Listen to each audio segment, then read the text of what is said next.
shouldn't I? There we go. Yeah, that would have been a good idea. Mm. Um, but if anybody has any other ideas, if there's anything they'd like me to go over, I'm more than happy to do that instead. Because to be honest, this is just going to be a case of um, I'm not going to do what I originally thought I was going to do. The original plan was to identify anything that was the same and create one mesh out of it, and then duplicate the mesh over and over again to recreate the world in Unity so that we're reducing, making it more performant. But I thought, what's the point? I mean, it's only less than 55,000 faces for the entire world anyway. So it's probably creating more work than is necessary. And so I thought, well, let's just, if that's the case, start creating colliders for the stuff that needs colliders. Because creating one big mesh collider for this is, yeah, that's a really bad idea. Um, so we'd really just need to create a collider for this bit of ground and this bit of ground and the water and the bridge and the stairs and maybe a box around the house and, things like that.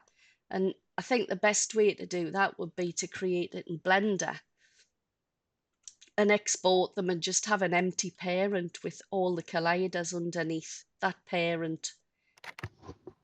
I honestly think that might be the best thing to do. So it could be a bit time consuming, it could be a bit boring. Um, I just don't want to kind of feel like people are wasting their time just watching me doing stuff over and over again. Um, so as I say, it's entirely up to you what you want to do. I'm sure I can think of other stuff to do.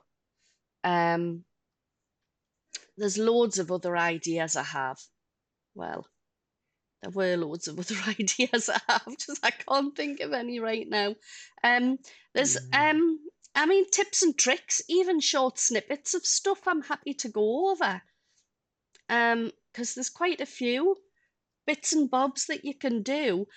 Um, like for instance, in fact, yeah, here we go. Shall we do that instead? We'll just start a new file here, and we'll just get rid of that, and we'll bring in the Suzanne monkey head, and we'll give it a couple of subdivisions and shade smooth. There we go. There's a nice looking monkey head. Now, uh, if you wanted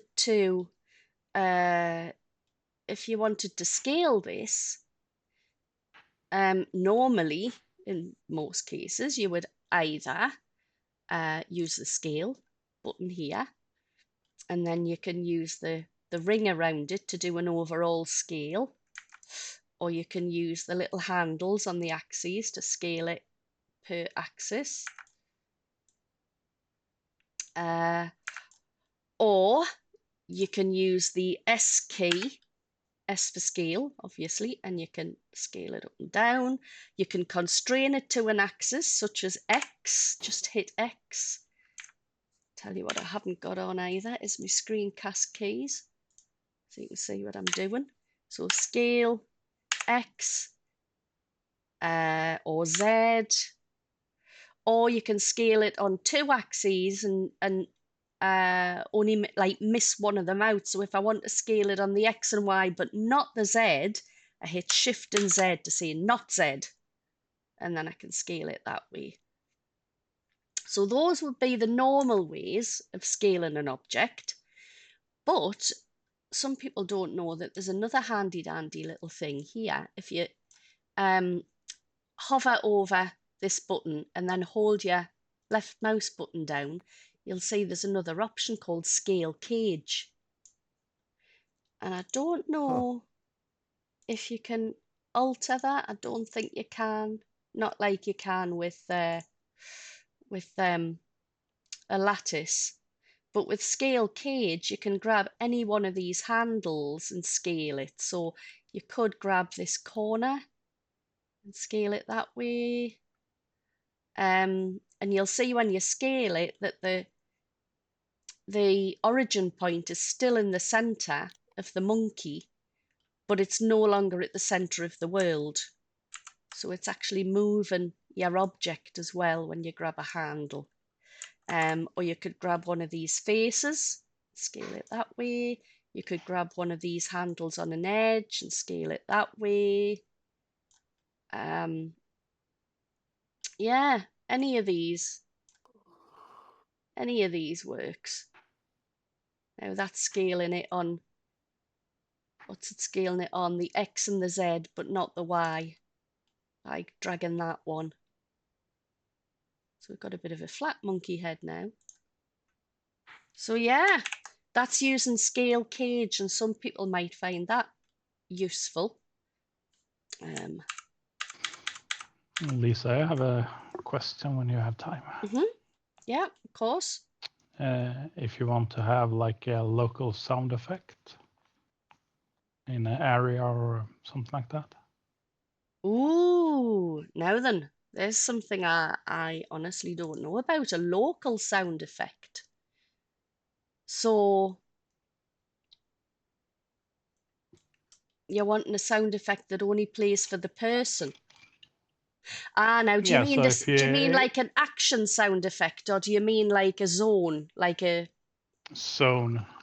Ooh. So if you get close to the windmill, you have the windmill sound, and we go right, close to the mill, you have the water sound, for example. Just get audio source in Unity. Okay, so you don't mean local as in not synced. You mean you just want a sound that's going to be that anybody can hear when they get close to the windmill, for instance, or the water. Yeah. So all you'd need to do is find your windmill, and literally just add in a sound.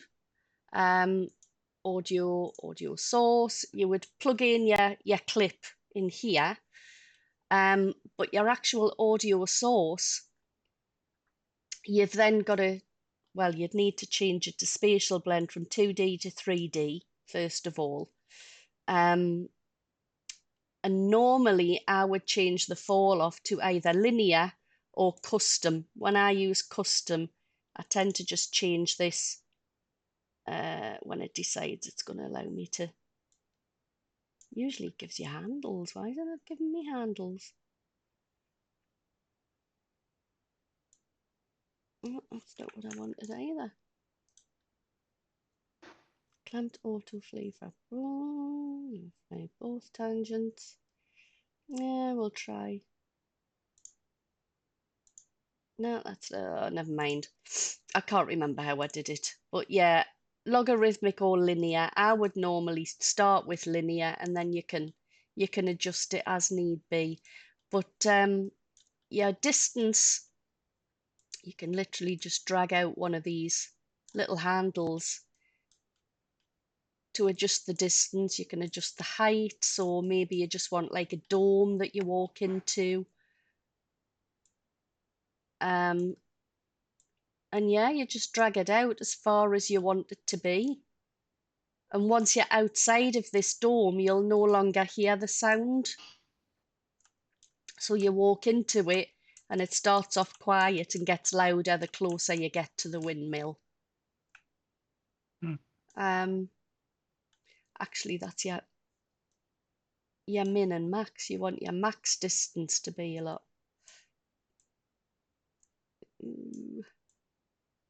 less than that. Lordy, look at that.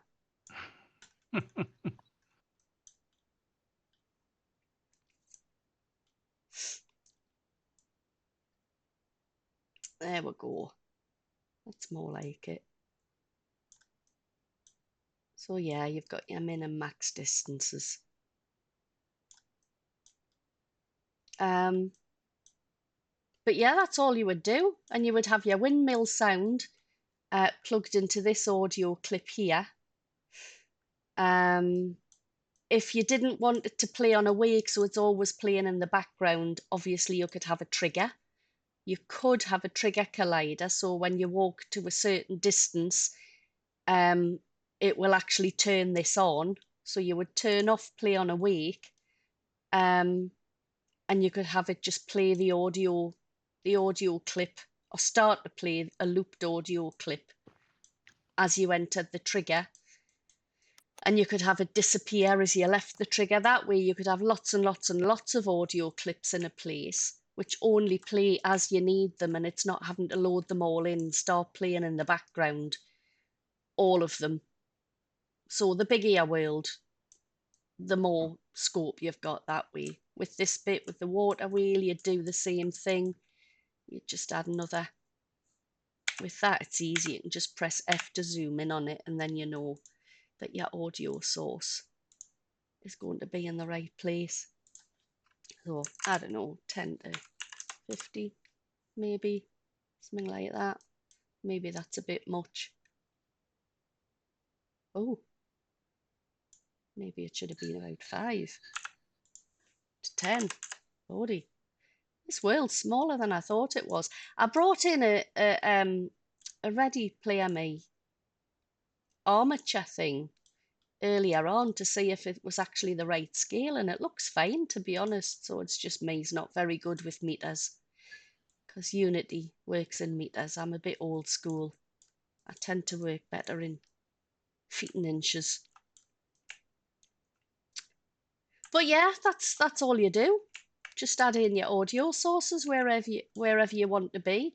You import your audio clip as a sound file. It could be an MP3. MP3s are generally better than WAV files because, you know, they're compressed, they're smaller to load and everything, and the quality might not be so great, but does it really matter? It's VR at the end of the day, and you just literally plug it into there. Just drag it from here and plug it into there, and yeah, you're good to go.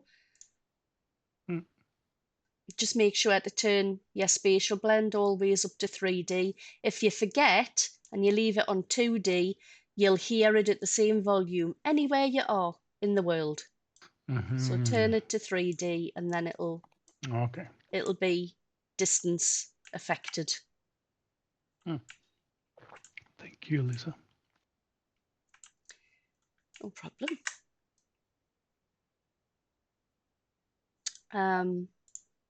Okay. Have I got any more handy tips and tricks, I wonder?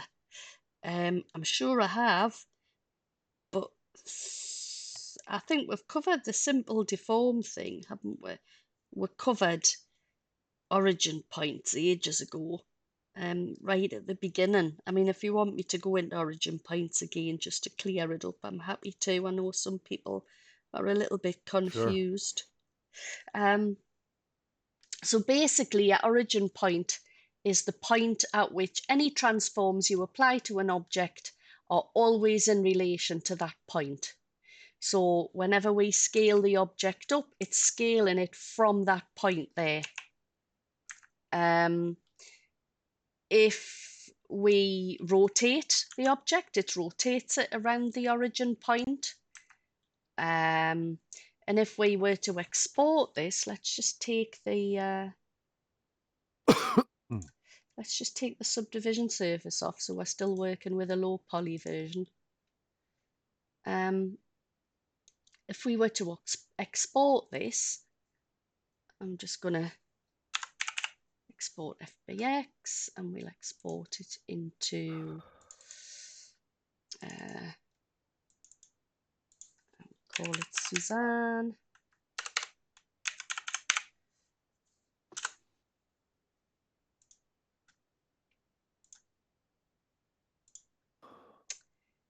And there's Suzanne.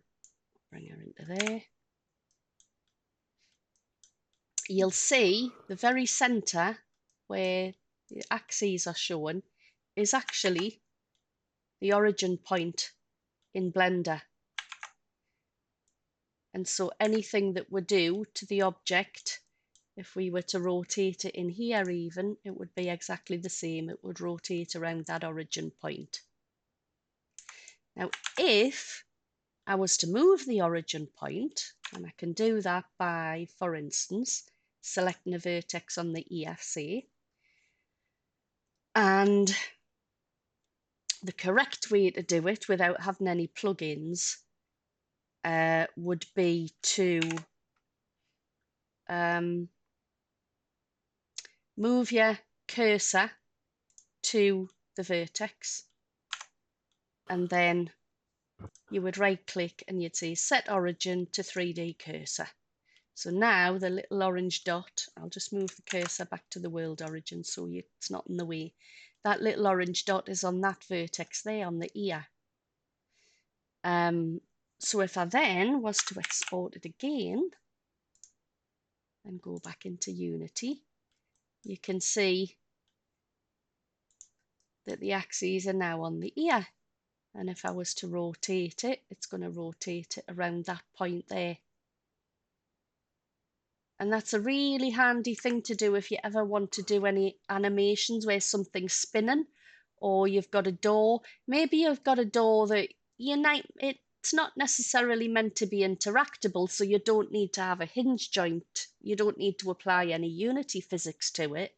You might just want to do a simple animation where it's flapping in the wind, a looping animation, in which case you could put the origin point on one edge of the door and it would open and flap. Can you move the origin point on this object here in Unity, or? If you can, I don't know how. I've never found out how, so I always do it in Blender. And to set it back to the center, you would just set origin to geometry. And it's back in the center. To put it right in the middle. Yeah. Okay. It's probably not exactly in the point it was before. Let's see. Yeah, it's not exactly in the point it was before, but yeah. There's a few different ways you can do it. Origin to center of mass surface, origin to center of mass volume. Not entirely. I've never really played with those ones, but I think it does a calculation of what its center of mass would be. Is it any different to geometry? Yes, it is. So I think the geometry is probably more likely to do with you know, the number of faces, and it's working out a kind of average of where, you know, the middle number of faces are, because obviously there's not many here on the back of the head, but there's quite a lot on the front, and that's probably why when we do origin to geometry, it's a bit closer to the front.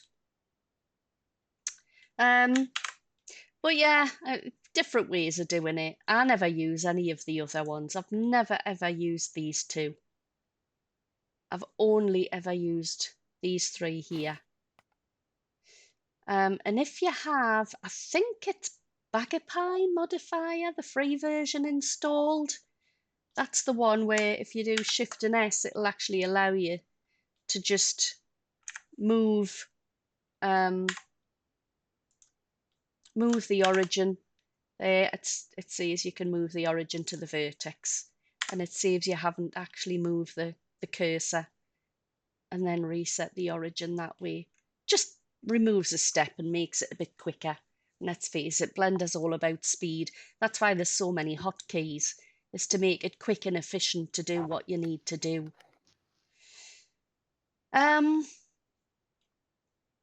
So yeah, there's a few different things though that it can do, which are the Blender can do, which are really cool. And many of them I've never even touched on. So for instance, let's just give it one level of subdivision and we'll apply it. So you can see we've got a grid here. Let's see that for some reason one day I accidentally deleted a load of squares. I mean, this probably isn't going to do a great job, but you know, I'm not choosing the best. The best example here. But let's say we've just accidentally deleted a load of faces. This is where it's not going to work, you know, and I'm going to embarrass myself. But if you select, oh, come on. We're all trying to of fill the, it? yeah, Okay. the edges. I want to get all these squares back again. This is something I have used in the past, but sometimes it can be a bit glitchy and I'm not entirely sure why. There's something called grid fill, and you'll see there, if you go to Control and F, that'll give you the same option. It'll just bring up a menu. You can choose grid fill, and it's replaced them all again.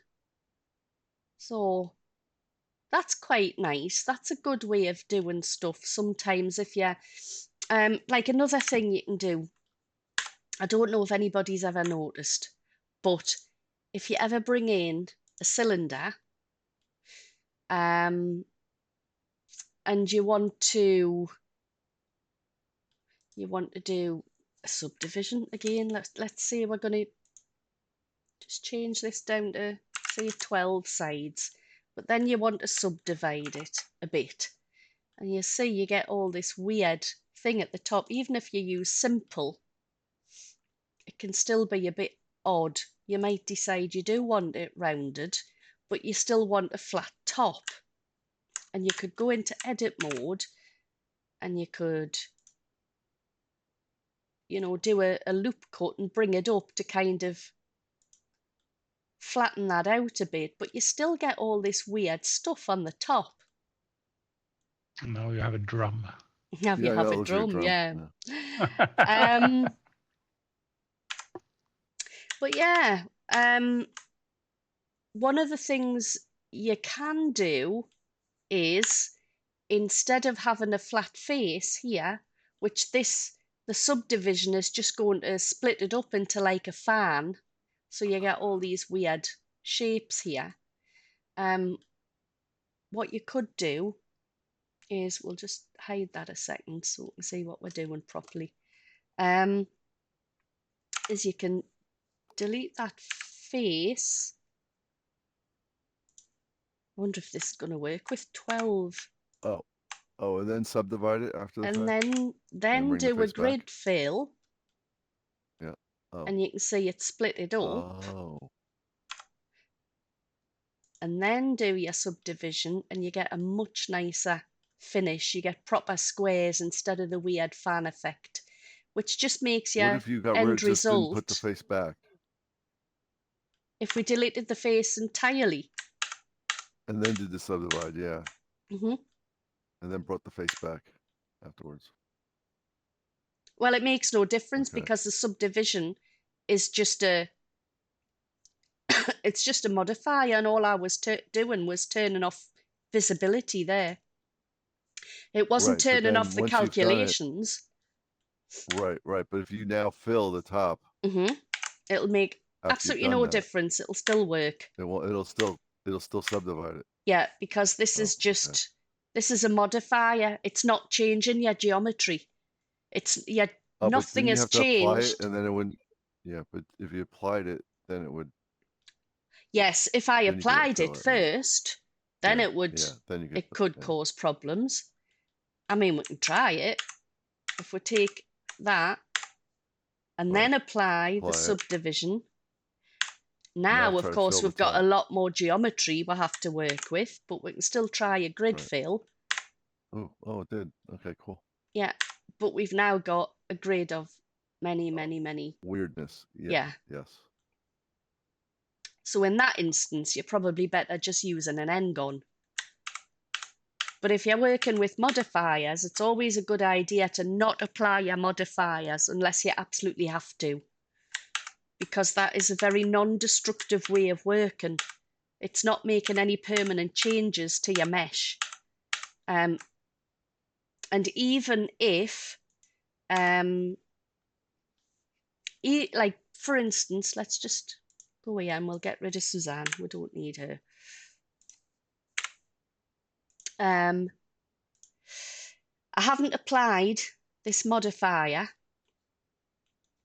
but you know what? I am going to just get rid of that and do the grid fill because it's bugging me having that weird top. There we go. If I export this, and I'm just going to export it as cylinder.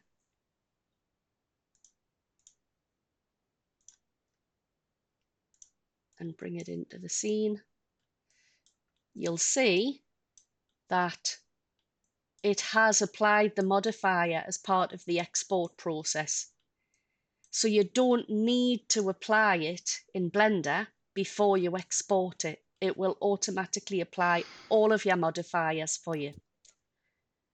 And I think you've got an option somewhere. Does it show here under geometry?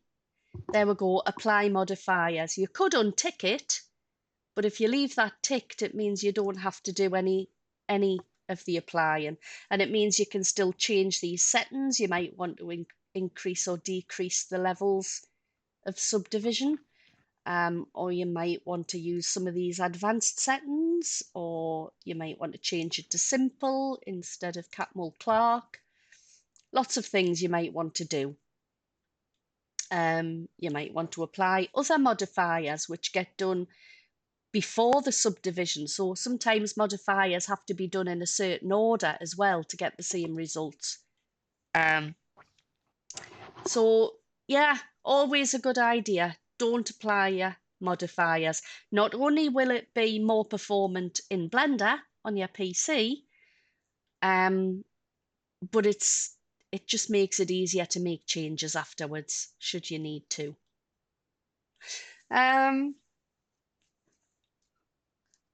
So yeah, there's lots of different modifiers. I wonder if we covered some of them, didn't we, a while back? Grid fill isn't a modifier though. Oh, now then, yeah.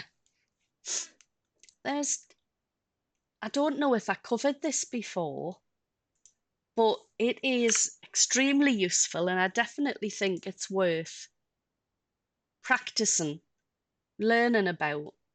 Like, in fact, there's a couple of things actually with bevels, which are pretty cool.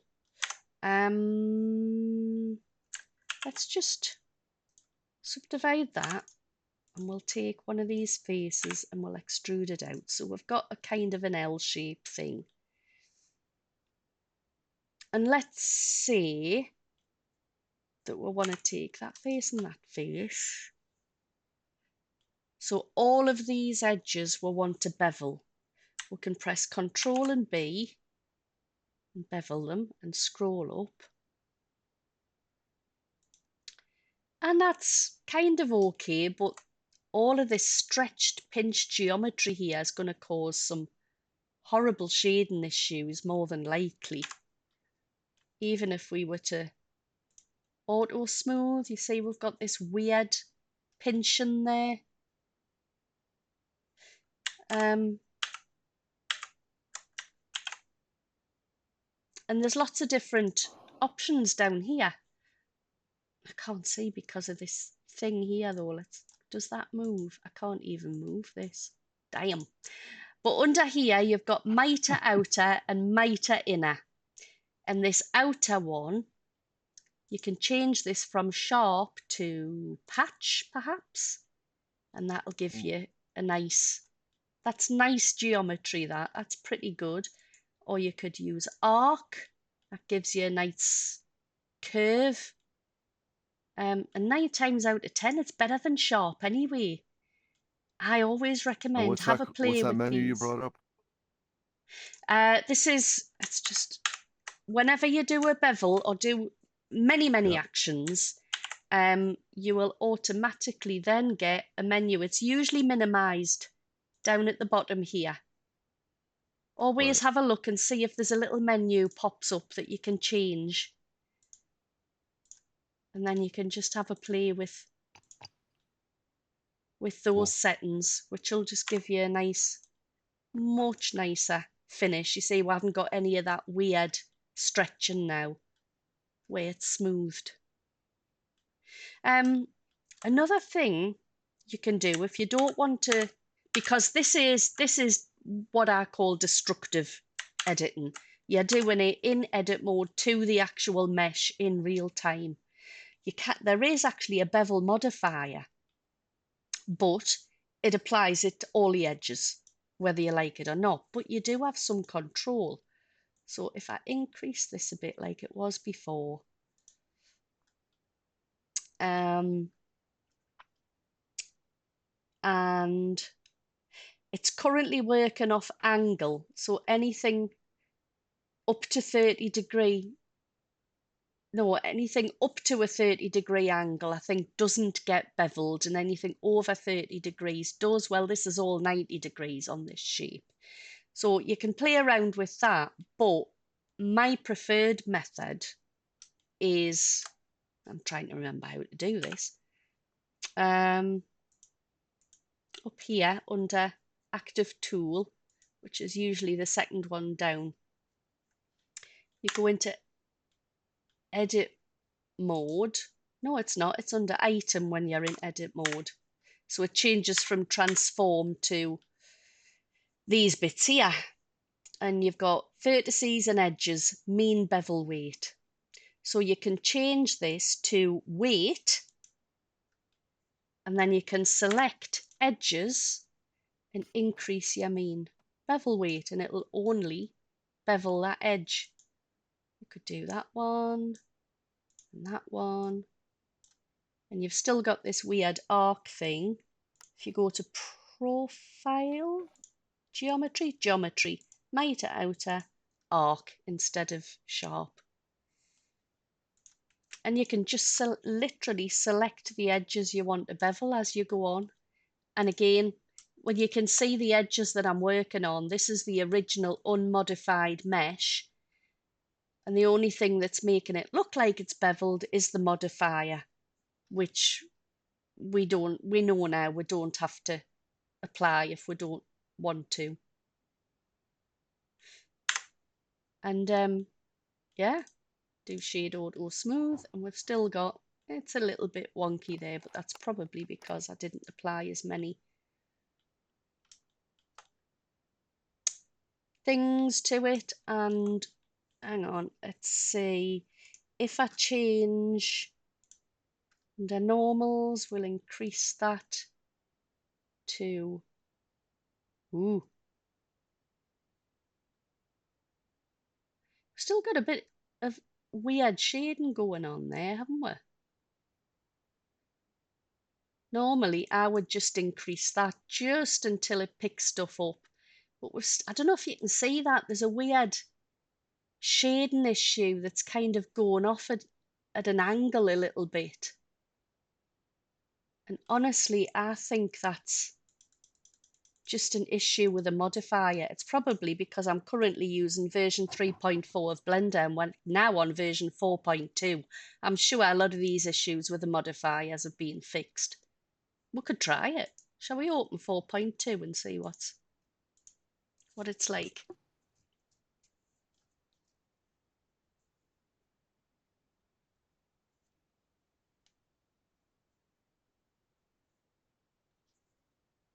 Man, it takes a long time.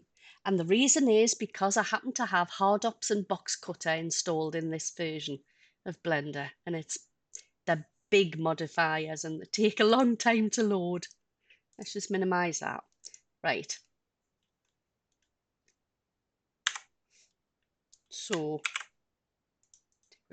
loop cut, drag that out.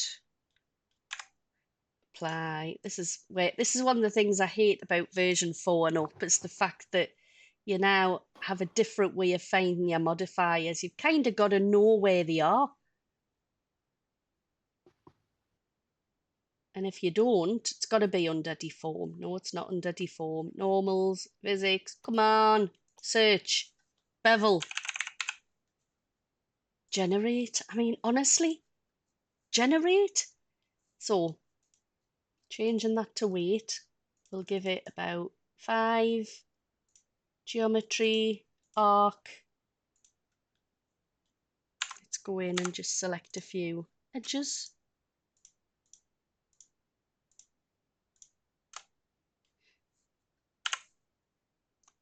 and turn up my mean bevel weight on the edge data.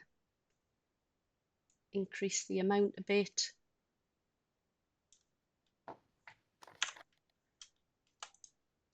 And shade auto smooth. And we've still got that weird line. So I don't know if that is something to do with me display. Let's try a matte cap.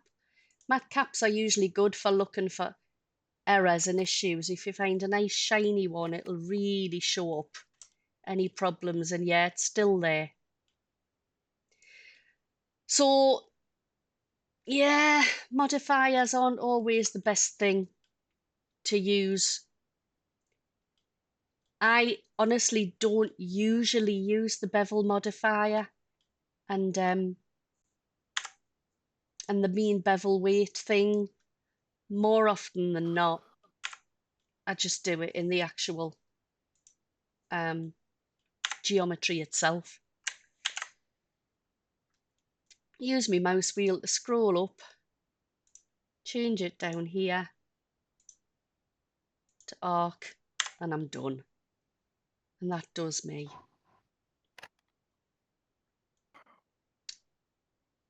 Well, yeah. Ooh, here's an interesting thing as well. Random. Don't know if you've ever used random before. Ah, come on, why is me? Now, of course, this is one of the reasons I don't use Blender 4.2 is it freezes constantly. Let's go back to this one. Studio, random. This is nice, random, because it helps with, I don't know if anybody else has the same issues, but when you're working in material mode, if you don't have materials applied, it's blinding. You could work in rendered mode, which isn't great, because Eevee just gives you weird lighting and weird shadows and you can't see what you're doing half the time. And when you're working in standard mode, everything's just the same light grey colour. And sometimes it's difficult to discern one mesh from another, especially when they're close. If you use random, it'll give things random colours and you know exactly, like I could bring in a cylinder and oh, look at that. Another colour. Could bring in a UV sphere. And it's green. And this is a nice way of working. Because you can still, as I say, see exactly what you're doing. You can distinguish one thing from another quite easily. I can very easily tell that there's a sphere on top of that cylinder because it's not just standard grey. If I was to like smooth that, sometimes it can be, especially if this was a flat object, like if I had a cube that doesn't have the same shading, move that out the way.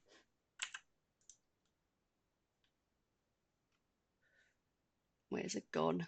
Cube 1, scale it down. Move it over here, move it up. Go into top view. Other than this edge here, you can't actually see it all that well. You can turn on cavity and both, which will help a bit. It'll kind of fake a little bit of ambient occlusion and highlight your edges in white. So that does help a bit, but it's not as good as random. And with random and cavity turned on, it's so much easier to see what you're doing. So that's definitely worth having a look at. A lot of these I've not even looked at. I don't bother with texture and stuff like that, but I do like to use matte caps to look for issues. These stripes are really good as well if you're looking for problems. Look at that. I mean, we've got nice straight lines on the the cube and the cylinder and the sphere, but this, since it's been beveled, just looks all twisted and warped. So you can often tell straight away you're going to have problems with shading there. These are all worth having a look at. This one kind of looks like a toon cell shader type of thing.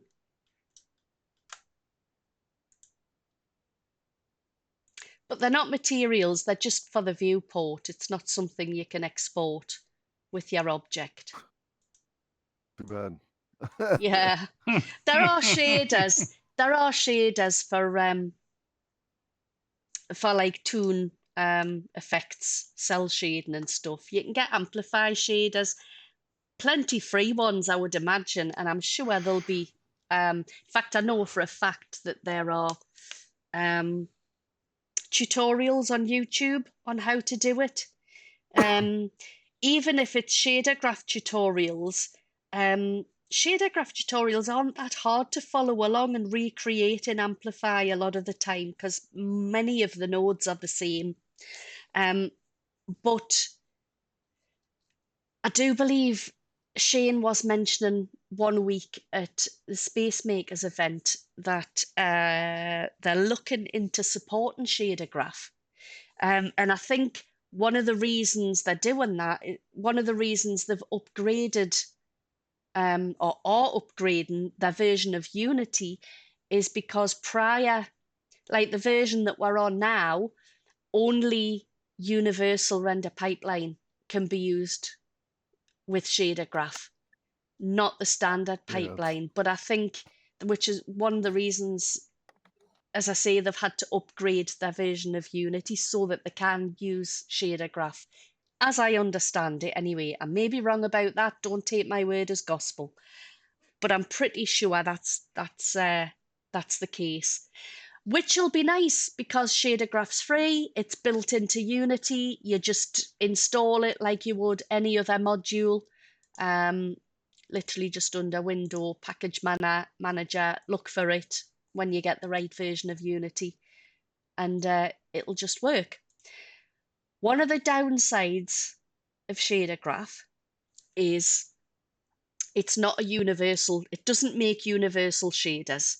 So Amplify actually just creates files in high-level shader language that can be transferred across packages to anything else that uses an HLSL shader can use an Amplify shader. Anybody who doesn't have Amplify shader editor, you can still send them a shader that you've made in Amplify and it'll work, which is why Aline has shared a lot of shaders that she's made in Amplify in Discord so people can use them without having to pay for Amplify and learn it. Shader graph doesn't do that.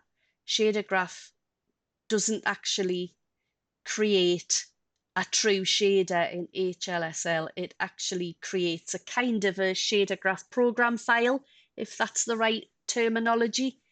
And you have to actually have shader graph, and you can only use it in Unity that's got shader graph installed. You can't use it anywhere else. So you couldn't give it to somebody to use in Unreal Engine, for instance, which you could with an Amplify shader. So yeah, there's pros and cons, depends on what you want to do with it. But I started learning shaders using shader graph before moving over to Amplify, and I actually found it really quite easy to learn. And not only that, where there are very, very, very few Amplify tutorials on YouTube, YouTube is completely and utterly saturated with shadercraft tutorials, so you will never not be able to find out how to do what you want to do. Just look it up on YouTube and somebody's done it already. So that's a big plus. So yeah, I'm kind of looking forward to that coming back. That'll be cool. I just hope I don't stop using Amplify because I paid for it. But there you go. Same here. Yeah, I don't like to waste me Yeah, money. so have I. Yeah. want to move your central pivot point in Unity, Mm-hmm. add a game object. Use the game object as a pivot point. Ah, there That you way go, can you move it see. anywhere. That's how Unity does it. Right. It's actually in their documents as well. It's how they move their pivot point, just a game object. Right. So if I move this over here and go back to my game object parent, there's my pivot point, and then I could rotate that around my game object pivot Ooh. point. Yes. Very nice. I Now you have a likes. That's how hammer. they do it. Ba-doing, Put your pivot point wherever you ba-doing. want it. Yeah. Can you Very make a good. golf ball with all the divots in it? Yeah, I'm sure you probably could. In fact, I'd use a shader. I've actually, well, yes, I would. But what I would do is I would make the golf ball first in Blender, high res with the actual dimples. I would bake a normal map from high res to low res. I'd use a simple sphere after that and bake from high res to low res, and then use the normal map on a low res sphere to look like a golf ball. Have we actually covered that yet? Have we done high res to low res baking and creating normal maps? Because if we Did you do a chair haven't, in your house? No. yeah, that Did you was do a it. We chair? did the You did. sofa. We Yeah. did. You did a sofa. Shall we do Yes. a golf ball next week? And that would be a good way. Oh, damn. Can I do it Yes. next week? I think I might be on late know- shift next week. We might have to, I might not be able to be here next week. That's fine. We'll work with whatever we can. Yeah. Okie dokie. I'll find out for certain, and if we're not, I'll actually get the event cancelled properly instead of dropping you all in it. I'm pretty sure Yep. I'm on late shifts next week. But definitely the week after we'll do a golf ball, because I do think that's a good refresher of how to really optimize something. It can't be difficult to do a golf ball. Really can't. So yeah, we'll do that. But for now, it is 8 o'clock my time. I do believe there is an event starting. Yeah, it's Yep. just started. It's the improv improvements, and so therefore, Barry's got his aircon on. yes, he has, or a fan. Oh, sorry, guys. I just wanted to say thank you. I just wanted to say thank you. You're welcome. I'll mute myself. Goodbye. Bye This looks like a wind tunnel. I know. Feel like you're Can going to you get get, blown away. Hey, did You get anybody check Discord out up this on new your screen? meta Mm-hmm. avatars? Because on the announcements, Shane put which one's best from audio sources. I can see it on my mobile phone, but I haven't got the bloody app to play it. Okay. That thing. Mm. It won't play on my mobile phone. Which one is best? Okay. Will it Yeah, play? you wouldn't be able to hear it Oh, though, it's a because I wave. It's a don't wave think file. Oh, That's 'cause can't that's do. Windows. it Oh, is. right. It's a Windows wave file. Yeah. That's only for PC. Yeah. Right, so I can't do it on my phone. That's fine. Yeah. I Anybody can check play out wave the meta files on avatars? my Android. Anybody checked but out no, what? Sorry. Yeah, The Vanquish meta brought avatars, one the in new already. ones. They're terrible. Vanquish brought one in. Oh no, Banter I already. saw I accidentally stumbled on a YouTube video about them, and I thought, oh, they look horrible. It doesn't really bother Yeah, me you because do. I don't spend time in my home environment. I'm gonna be Hello. off. Okay. I need Alright, light to guys. play. Okay. Yeah. Okay, do. I agree. They look terrible, Okay. and I'm glad I Thank got you for mine. coming Thank you. back. Goodbye. Thank you. Thank you. Bye bye. Bye. Apparently, Thank you. Richard, I can't pronounce his name. He's doing the IORD. adverts for us. That's the one. Yeah, him. Yeah, Yeah. from IT Crowd. Yeah, Cool. he's awesome. Yeah. Yeah. I was gonna say, oh, that sounds just like him, but it was him. That's like, wow.